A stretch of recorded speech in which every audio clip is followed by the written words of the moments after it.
Well, it is the final day of negotiations for a global plastics treaty.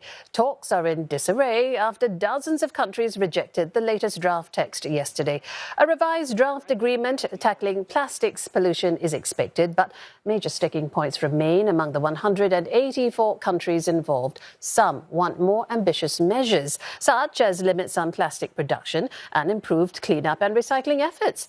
Others, such as oil-producing countries, are against imposing production limits.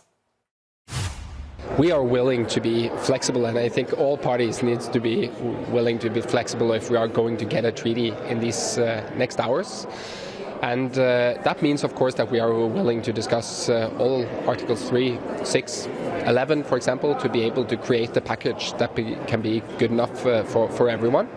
We think it's important to have sustainable consumption and production within the treaty because it's also a part of the mandate from UNEA. So let's find out more. We're joined by Will Denselow in Brussels. Will, given that the last 5 rounds of talks have failed, is there still any hope for a treaty? And what would the consequences be if the deadlock persists? Well, as you rightly mentioned, huge divisions remain over a couple of very systemic differences. You mentioned these 2 camps that have emerged. One group that includes roughly 100 or so nations, including many across Africa, many Pacific nations, including major nations, including Australia, the likes of Mexico, Canada as well, want to see plastic production halted, limited at the source. However, the other camp that you mentioned, many oil-producing nations, particularly in the Gulf, the likes of Russia, Iran as well, they're against it. This so-called like-minded group want to see instead a focus be put on reusing plastics, different components, more recycling going forward.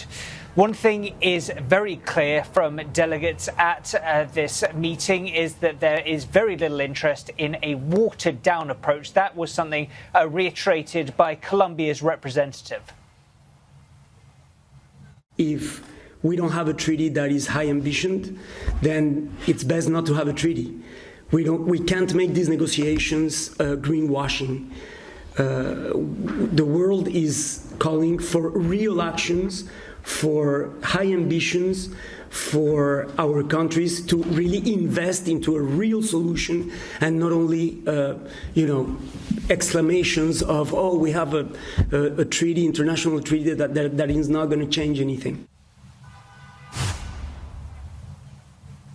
And as far as delegates are concerned, they realise that the stakes are incredibly high. It's estimated that roughly 400 million tonnes of plastic are created every single year. Nearly half of that is single use, and nearly half of that 400 million tonne figure ends up in landfills. That is something that delegates say urgently needs to be addressed. Indeed, and thanks for that, Will Denselow, speaking to us from Brussels.